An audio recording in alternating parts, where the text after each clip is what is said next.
Bless their homes and fill their joy. May they not lack any good thing this season. May they receive wisdom and blueprints from heaven, understanding and discernment by your Spirit. Protect their communities back home, those picking up the pieces this morning in the Panhandle. Lead them by your presence, Lord. For even as Moses declared, if your presence does not go with us, we don't want to go. Lord, crown them, this state and this year, with your goodness. Later, looking back, may we see even the hard paths overflowing with your abundance. Help us, Lord, to honor the significance in others, breathing in these moments, by word and deed, pointing others towards you, the one who changes it all. Remind us today to be faithful ambassadors of your call, demonstrating love, honor, blessing, and unity. Bless our first responders and military, Lord, and all called into harm's way. Now arise and shine, Florida legislature, for the light has come, and the glory of the Lord is risen upon you. Florida is called. So be the orchestra conductors to bring in its sound, so that those who live here, work here, and visit here graft into the rhythm the Lord is releasing here this season. Each of you are a significant part of this revival. Thank you for raising your hand, saying, here I am, Lord, send me. Now may your kingdom come, your will be done right here today, in and through these amazing world changers. When others later ask, what did this session mean? May they see your victories recorded, evidenced by your goodness, with longings fulfilled, becoming the trees of life. We love you, Lord. Help us to taste and see that you are good. But we ask all this in your amazing and unmatchless name. And everybody said, amen. Amen.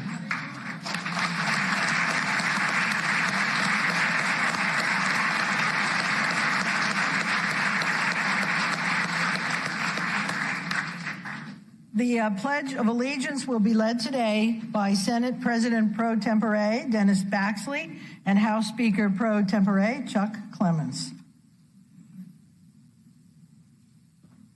I pledge allegiance to the flag of the United States of America and to the republic for which it stands, one nation under God, indivisible, with liberty and justice for all. The members will please remain standing. Joining us today to sing the national anthem is Kamani McCoy from Flagler Palm Coast High School. Ms. McCoy, you are recognized for the anthem.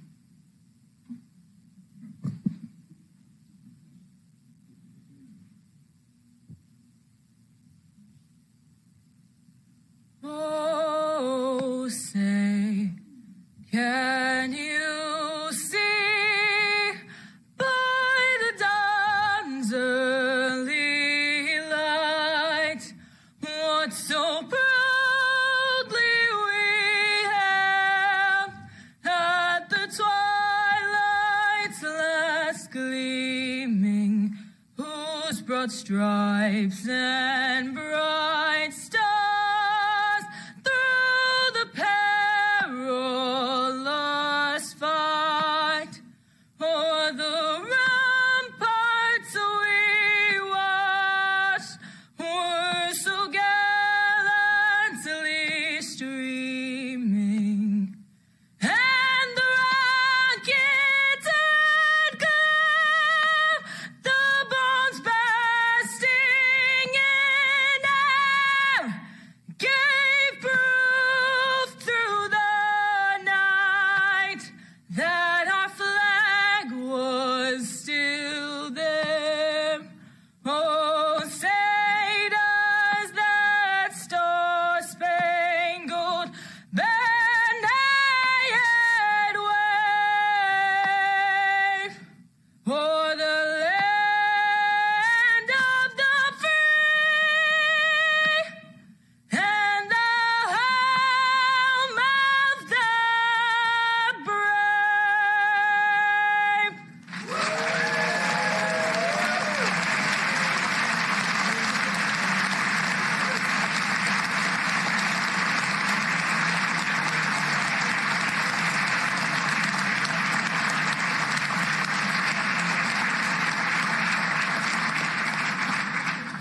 Members, you may be seated.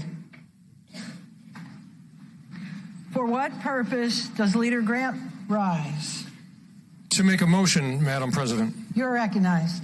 Madam President, I move that a committee be appointed to notify the governor that the joint session is assembled and ready to receive his message.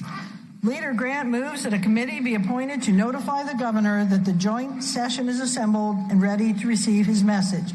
All in favor, say yay. Yay. Opposed, say nay. Show the motion approved. On behalf of the Senate, I appoint Senator Hudson, Senator Perry, and Senator Broxson, who will serve as co-chair. And on behalf of the Speaker, I appoint Representatives Mazzullo, Representative Stevenson, Representative Roth, Representative Altman, Representative Benjamin, Representative Skidmore, Representative Hunchofsky, and Representative Payne, who will serve as co-chair. The committee is excused to perform its assignment.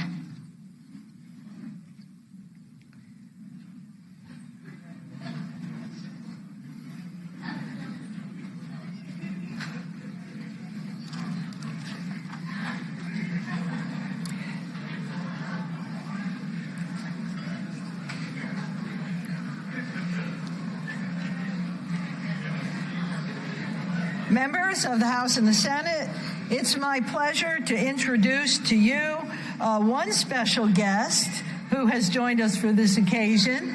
It is the First Lady of the Florida House, Adriana Renner.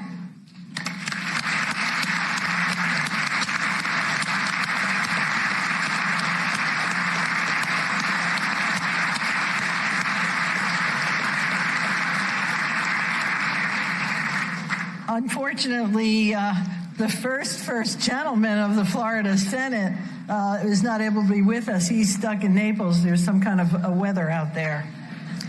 The joint session will stand in informal recess to await the arrival of the governor.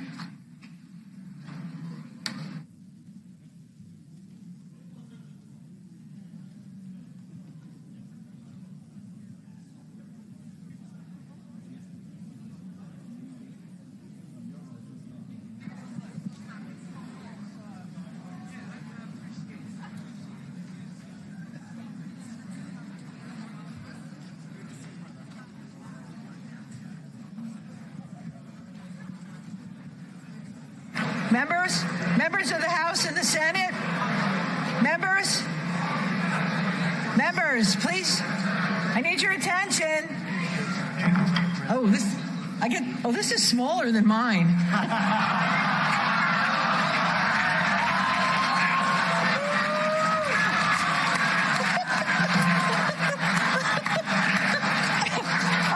I'm sorry. I didn't mean it like that. Sergeant Hosford, you're recognized. Madam President, the Governor of Florida. Let the governor be received.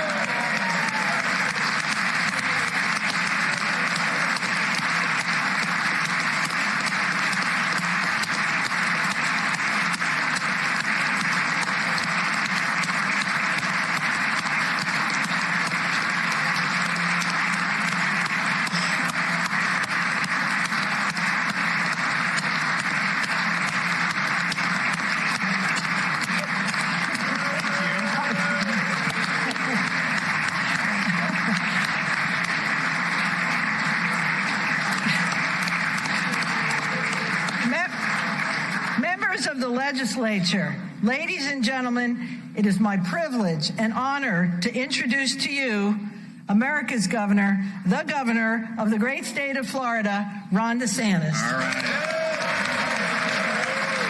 right. Where's my stuff?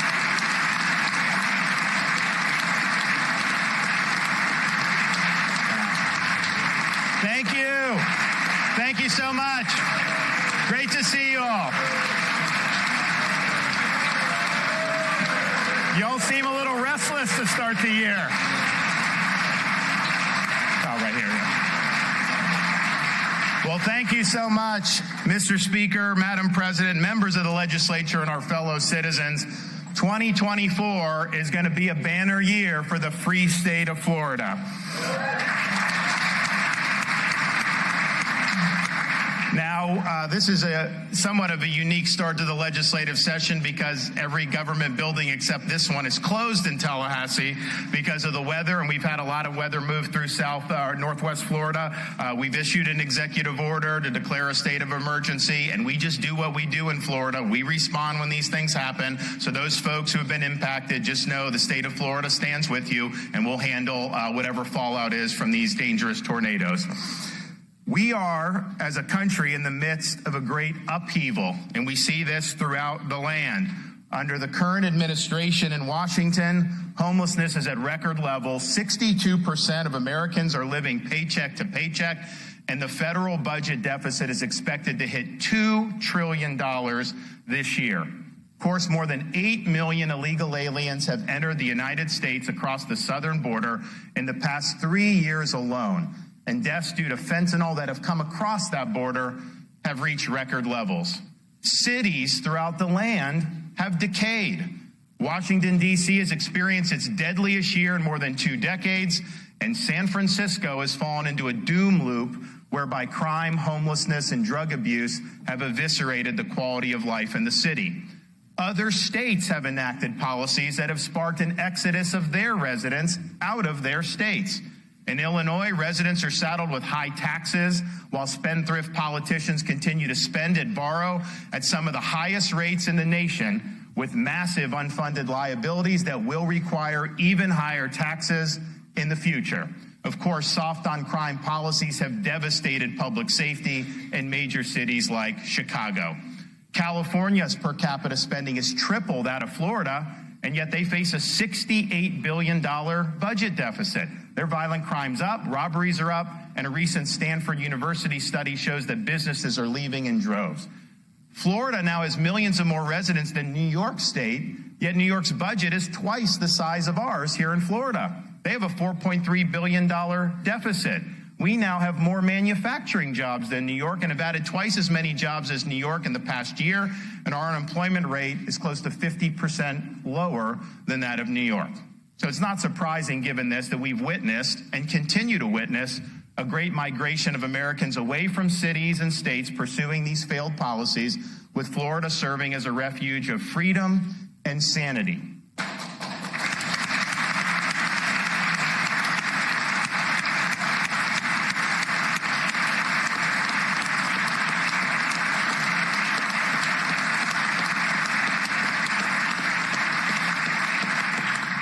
These failures are not the result of chance. They are the result of choices made by elected officials to put ideology over sound policy. In this time for choosing, the state of Florida has chosen well. We have chosen facts over fear. We have chosen education over indoctrination. We have chosen law and order over rioting and disorder. We have chosen fiscal responsibility over debt and profligacy. Our choices have produced results that are second to none in this country.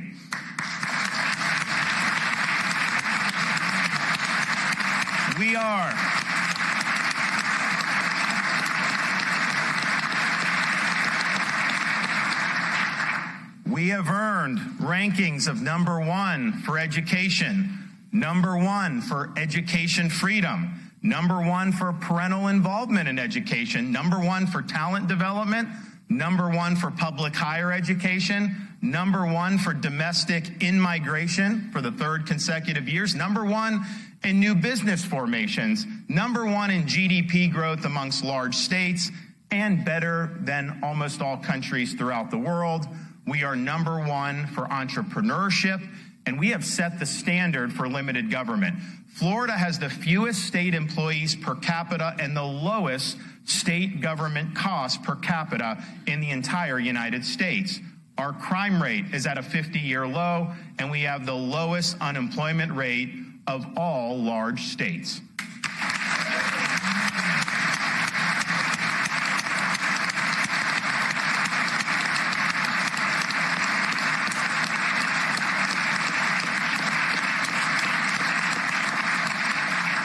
The 2023 legislative session was monumental, and it's incumbent upon us to build upon those accomplishments as we continue to deliver results for the people that elected us.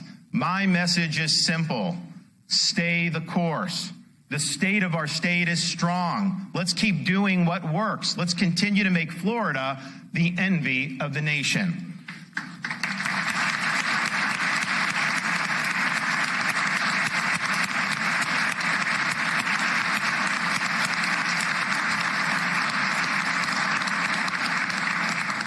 Florida is the education state. We lead the nation in school choice. Last legislative session, under the leadership of Speaker Renner, we enacted the largest expansion of school choice in all of American history.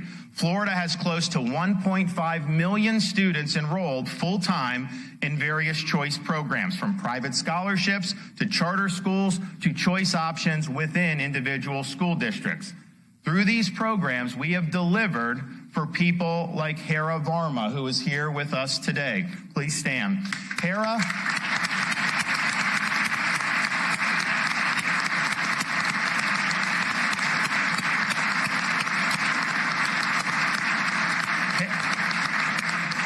has 11 brothers and sisters, making education somewhat difficult to afford for their parents, but because of our school choice scholarships, she and her siblings have been able to attend high-quality schools. Today, she's a college graduate. Her 3 older brothers are college graduates. 2 of her younger sisters are in college, and the rest are on track to follow in her footsteps. As she likes to say in her own words, quote, "When people say that school choice doesn't work, I simply show them my family." Thank you. Great job.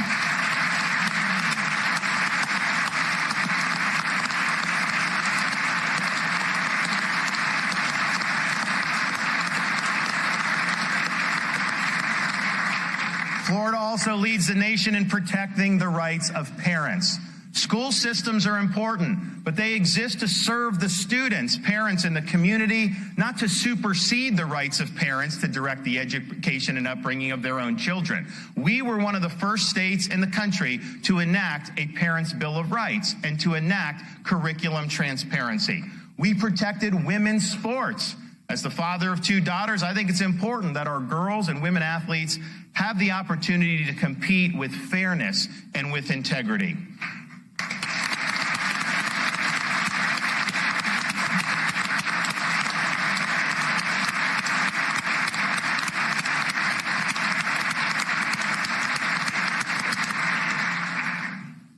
Thanks to the legislature, we have protected our children from indoctrination and sexualization of the curriculum. And we stood up for parents against the woke mob. This includes parents like Tia Best, who's here with us today. Where's Tia? There she is, from the Jacksonville area. She's a mom of 3. She's fought for her children to be educated without having an agenda imposed on them. And Tia is proof that what parents in this state want is exactly what we've done. We must always protect the innocence of our children. Let kids be kids. Thank you.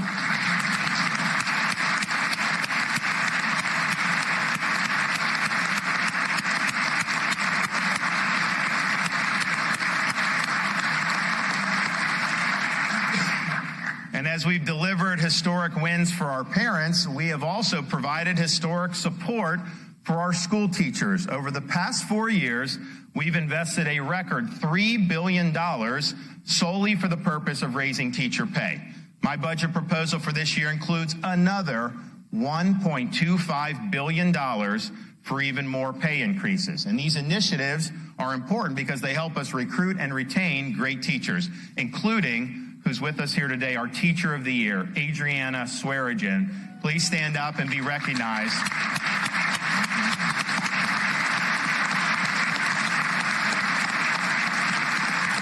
Job well done. Congratulations. And it is thanks to teachers like Adriana that our 4th graders are first in the nation on their NAEP scores. Now, on October 7th, Israel suffered one of the worst terrorist attacks in modern history. We knew the effects would reverberate here in the state of Florida. Many Floridians were stranded in Israel after the war broke out and were not receiving adequate assistance from the U.S. Embassy or the State Department. So the state of Florida stepped up. We organized evacuation flights, and we rescued more than 700 Americans and brought them back home to the state of Florida. That includes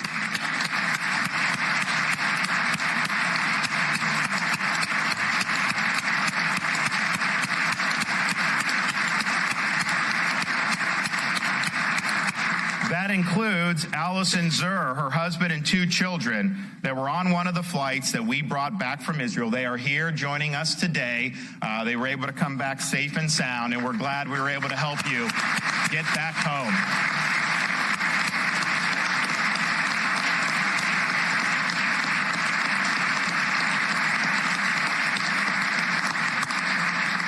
But we didn't stop there. Thanks to the help of the legislature, we were able to sign legislation after a special session where we passed expanded sanctions on the country responsible ultimately for these heinous attacks, the Islamic Republic of Iran. They were behind the attacks. They funded the attacks, and the state of Florida has recognized we are going to do everything we can to stop having money flow into the coffers of that regime. Now, as threats of violence continued here at home, we stood up to protect our Jewish day schools, our synagogues, and Jewish students on university campuses. But we realized that many universities outside of Florida have simply failed. This week, Jewish students across the country are returning to campuses that have outright condoned anti-Semitism. Over the coming months, they'll have a tough decision to make. Do they pack up and leave, or do they stay and continue to endure a hostile environment?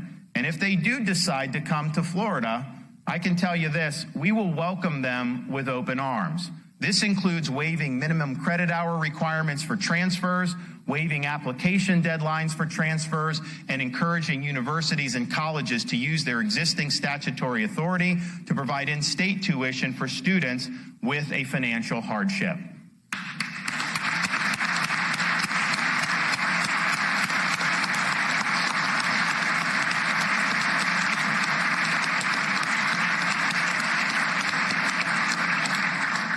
The pro-Hamas activities and rampant anti-Semitism that we've witnessed throughout the country on these campuses has exposed the intellectual rot that has developed on so many university campuses over the years. In Florida, our universities must be dedicated to the pursuit of truth, the promotion of academic rigor and integrity, and the preparation of students to be citizens of our republic. We reject the modern trend of universities that subordinate high academic standards in favor of promoting an ideological agenda. To this end, we have eliminated so-called DEI from our public universities.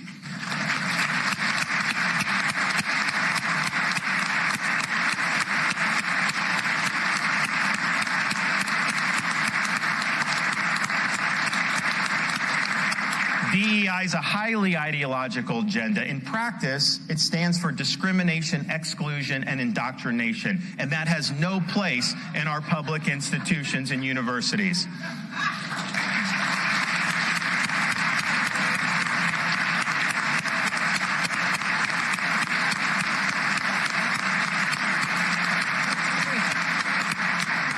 We have also overhauled faculty hiring to avoid ideological litmus tests and require all tenured professors to undergo a review every 5 years so poor performers can be terminated.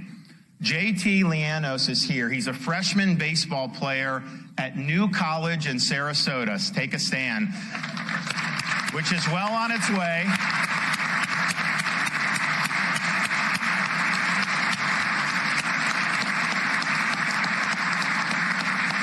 New College is well on its way to being the premier classical public liberal arts college in America.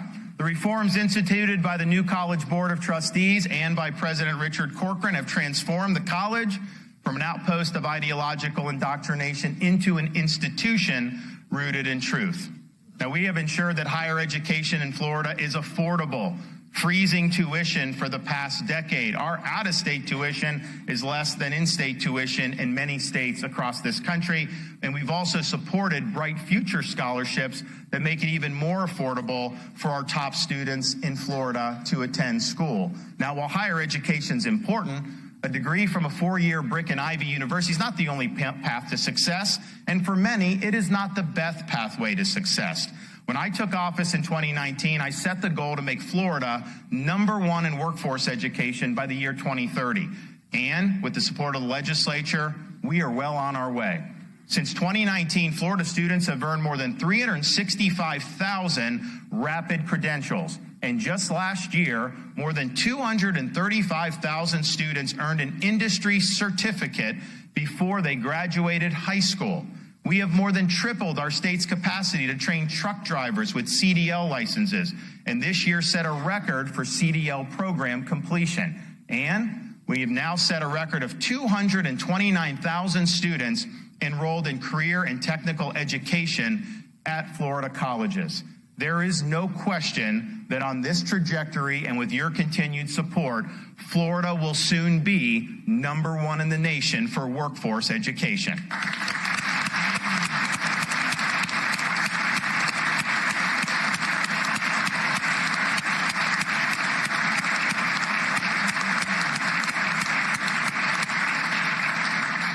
Florida is the state for fiscal responsibility and for economic freedom.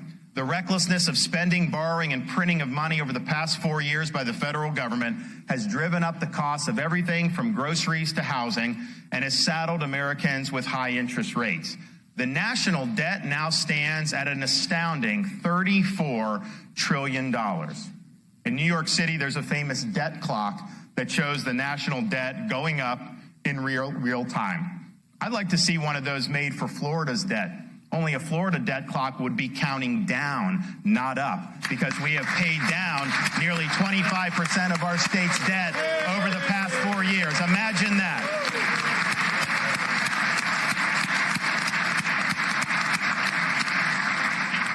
Indeed, if you took the share of the national debt and apportioned that to every individual American, it would be $100,000 a pop that each American would owe.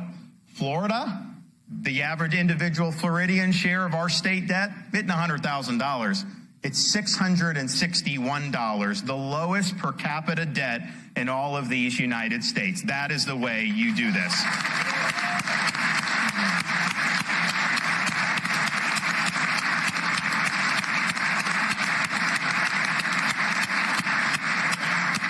Now, we're able to reduce debt because we've been fiscally responsible, but also because we have embraced smaller government. Florida has the lowest number of state employees per capita and the lowest cost per state resident for state government in the entire United States, and yet we deliver services better than most states. In fact, when people move from places like New York, the first thing they tell me is that our roads are better, our services are better, and we know now our schools perform better as well. This year, my budget proposal reduces the budget by $4 billion from the previous year, placing $16.3 billion in reserves and paying down another $455 million in state debt ahead of schedule. We have run budget surpluses and paid down debt while also enacting record-setting tax reductions. And even with these tax savings given to our residents, we have still brought in $1.3 billion in revenue over the projections just since the start of the fiscal year on July 1st. Last year, I asked the legislature to reduce taxes on families as a way to mitigate the effects of the federal government-induced inflation, and you delivered. We have made it tax-free to raise a child in Florida by permanently removing sales taxes on all baby items, cribs, strollers, diapers, wipes, children's clothing, shoes, among other items. We say we're family friendly. We didn't just talk the talk, we walk the walk, and families are benefiting as a result of what you did in last legislative session.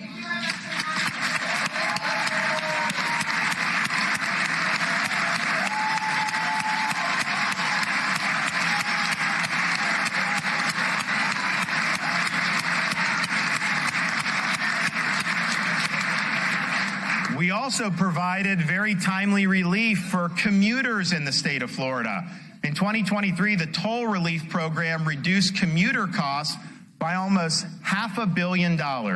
helping nearly 1.2 million Floridians save hundreds of dollars each on tolls. Mike Honeycutt is here with us today. He's the founder and owner of Jet ICU, an air ambulance company that recently located to Tampa from Hernando County, and he's up there. Now, their business moved. Mike and his employees are still commuting to Tampa while in the process of relocation, and he's taken on the burden of paying not only his tolls, but also the tolls of his staff as well. And through our toll relief program, his staff and he were able to save almost $4,000 in toll savings. So congratulations on that, and keep doing a great job.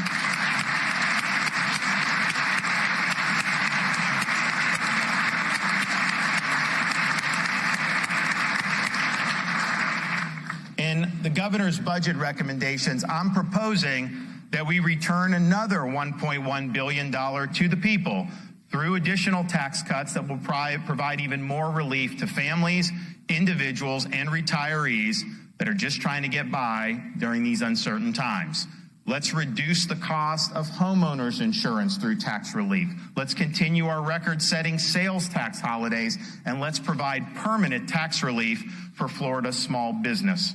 In D.C., they're failing to get inflation under control. While we cannot control federal monetary or fiscal policy here in the state of Florida, we can take what is already one of the lowest per capita tax burdens in the entire country and make taxes even lower. Now, our low tax burden, AAA credit rating, and great business environment has attracted families, businesses, and retirees alike. But so too has the fact that in Florida, we are proudly the law and order state. Our policies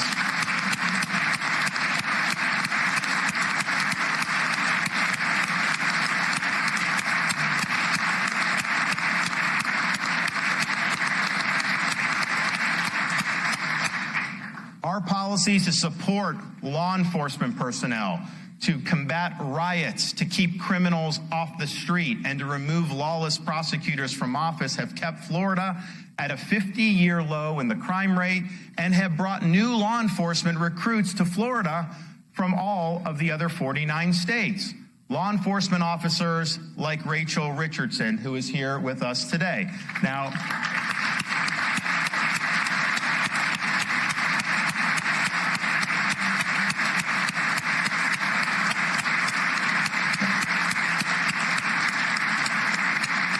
Officer Richardson left her home and her job in Illinois to come to Florida for a new career with the Venice Police Department. She wanted to work for a state that valued the difficult work that police officers do every day to protect and serve.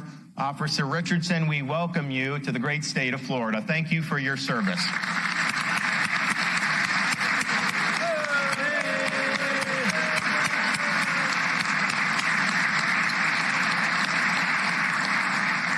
I haven't met any police officer that's regretted relocating to Florida yet, so we must be doing something right. This year's budget proposal includes an additional $20 million to provide signing bonus so we can recruit even more officers to the Sunshine State.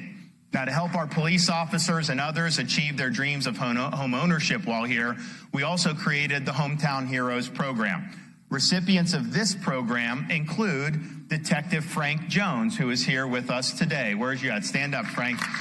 So,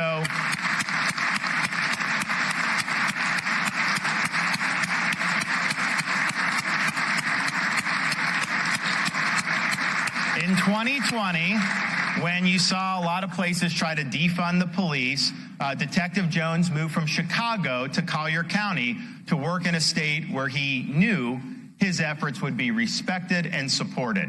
Thanks to our Hometown Heroes program, Detective Jones was able to achieve his dream of home ownership.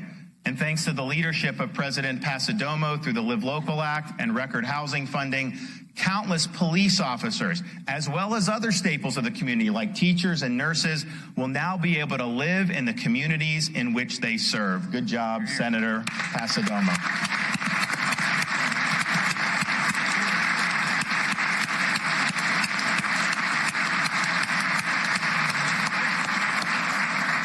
And we're proud of our successful efforts to provide law and order, but we still see the impacts of the open southern border that's made its way all the way to the state of Florida. Here today is Brian Ramos, who is the victim of a hit and run that tragically also took the life of his friend, Nico Bagleyhog, at the age of 28. Where are you? Stand up. Okay. The driver...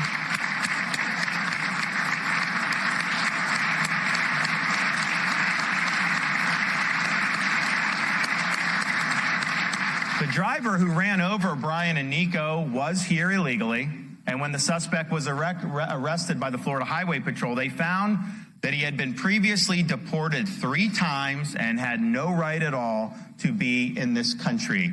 If the federal government had simply done its job, this would not have happened in the first place. Also here today is Paula Frederick, the mother of Amy Frederick, who was killed by fentanyl at just 25 years old. Fentanyl that has undoubtedly been trafficked across our southern border.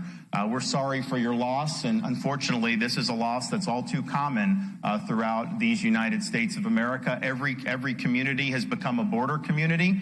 The fentanyl is laced in pills that people don't even realize would be in that, and they take one pill with the fentanyl lace, and that could be enough to poison somebody to death. We're on your side, and we're doing everything we can to combat this scourge of the fentanyl epidemic. So God bless you. Thank you.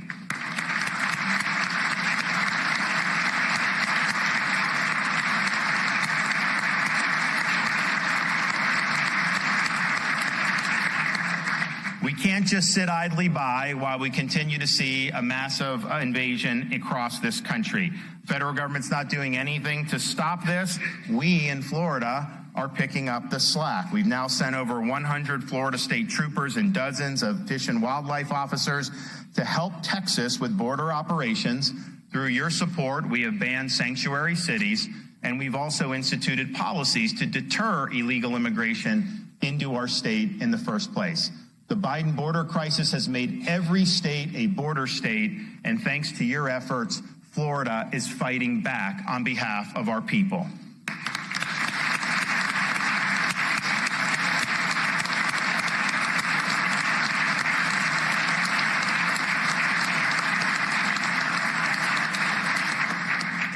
Florida is also the preparation state. Last year, hundreds of Floridians had their homes destroyed or rendered uninhabitable by Hurricane Idalia. We rallied resources to the Big Bend region before, during, and after this powerful Category 3 storm made landfall. In my direction, nearly 30,000 utility linemen were staged for preparation for the storm, and among thousands of first responders and National Guard who prepared to respond, there were members of our newly reformed Florida State Guard that deployed for the first time since 1947. As a result of our preparations, in less than 1 week, 96% of power was restored, a record for such a rural part of the state. We have with us today Citrus County Sheriff Mike Prendergast. If you can stand up and be recognized back there. We stood side by side with the sheriff in the immediate aftermath of the storm, and we'll continue to stand by Citrus County and the Big Bend as the communities rebuild over these next weeks, months, and years.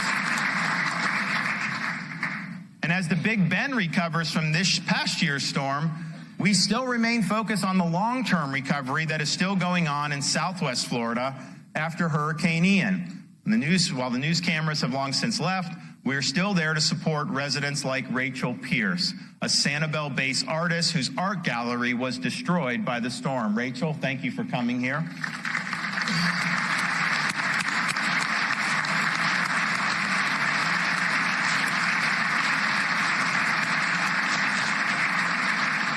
After receiving a grant from the Florida Disaster Fund just a few months ago, Rachel was able to reopen her art gallery in November. Congratulations, Rachel.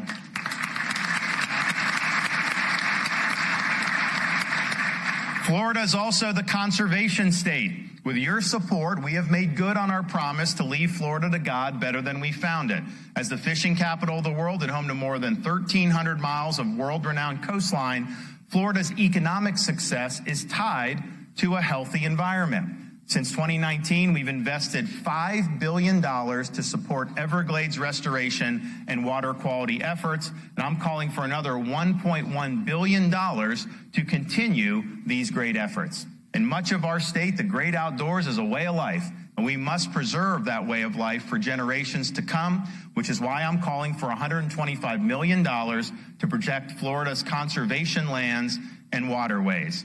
While across the nation, activists have attempted to take away our God-given rights to hunt, fish, and enjoy our great outdoors, in Florida, we will continue to honor and protect those important traditions.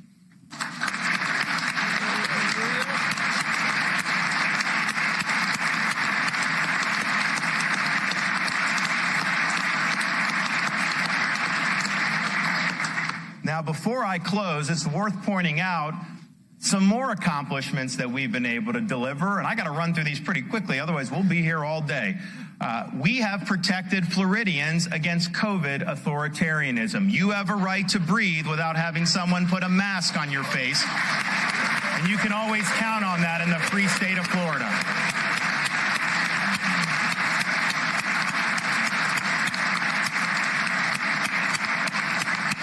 We have expanded Second Amendment rights with the constitutional carry bill from last session. We have kneecapped so-called ESG, environment, social governance. We are not going to let these woke corporations impose radical policies on our citizenry. Together, we worked and passed legislation to protect the sanctity of life. We have banned China from buying land in the state of Florida. No farmland, no land near military bases, nothing.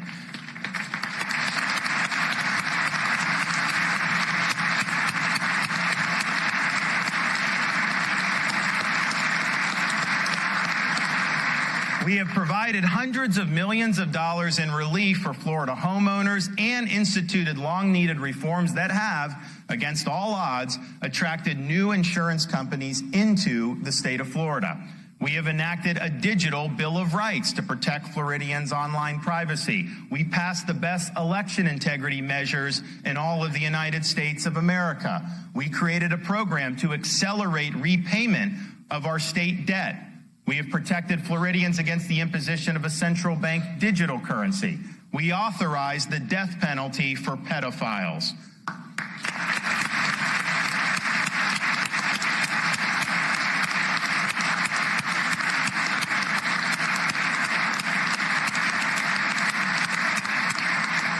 We have brought accountability and transparency to pharmacy middlemen to lower drug costs for Florida consumers.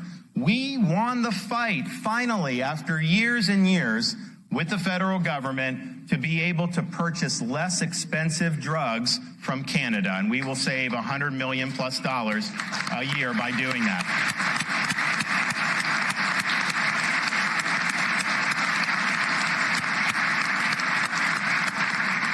Recognizing that we're a growing state, we passed the Moving Florida Forward initiative to dedicate $4 billion to accelerate road projects so that we can alleviate traffic throughout the state of Florida. And that is just scratching the surface of what we have accomplished.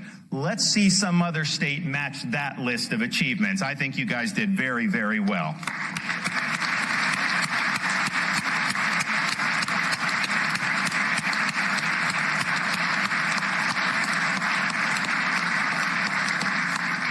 Now, just outside of this Capitol building, there sits a replica of the Liberty Bell that rang in what is now known as Independence Hall, where our founding fathers signed the Declaration of Independence and later crafted the U.S. Constitution. On that bell is inscribed a verse from Leviticus: "Proclaim liberty throughout all the land unto all the inhabitants thereof." The replica sits here in Tallahassee, 1,000 miles away from Philadelphia, reminding us of our task to proclaim liberty. Here in the Sunshine State, we've delivered good government that protects liberty and maintains public order. We have won the backing of a populace reflective of the country at large. And we have put forth a blueprint for America's revival that has instilled hope into the hearts of millions that a new birth of freedom can emanate from this land once more. We are the heirs to the spirit of 1776, represented by that Liberty Bell. Over the next 2 months, let's enact policies that focus on Florida's future and that keep faith with our nation's founding ideals. Together, we will keep Florida free and provide hope for a revival of the American spirit throughout these United States. Thank you, God bless you, and best of luck in this legislative session. Thank you so much.